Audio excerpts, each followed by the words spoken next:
育兒自學碩士課程一，為人父母甚艱難。CBT 心理學角度出發，探討小朋友對犯錯非常緊張，害怕犯錯，不願接受挑戰，有辦法引導嗎？澳洲臨床腦神經心理學自學碩士課程系列，大家好，我係李博士 Dr. Jason Lee， 臨床心理學家同臨床腦神經心理學家。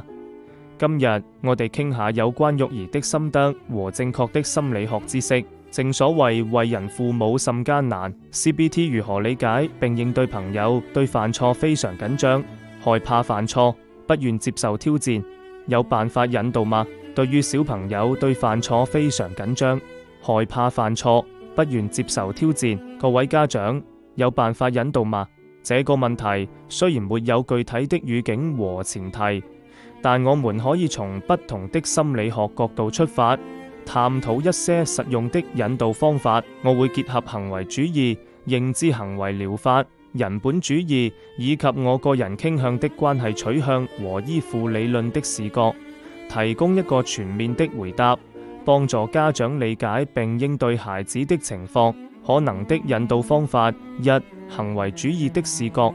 通過正向強化鼓勵嘗試行為主義認為，行為可以通過獎勵和強化來塑造。家長可以嘗試以下方法正向強化：當孩子願意嘗試新任務或面對挑戰時，及時給予表揚，例如你很勇敢嘗試了，或小的獎勵，例如一個擁抱或喜歡的活動時間，這能增強孩子的自信心和嘗試的意願。漸進式暴露，從簡單的任務開始，逐步增加難度，讓孩子在安全範圍內體驗成功和失敗。例如，先讓孩子嘗試拼一個簡單的拼圖，再逐漸過渡到複雜的任務，幫助他們適應挑戰。二、認知行為療法的視角，改變對犯錯的負面想法。認知行為療法 CBT 關注思維模式對情緒和行為的影響。如果孩子害怕犯錯，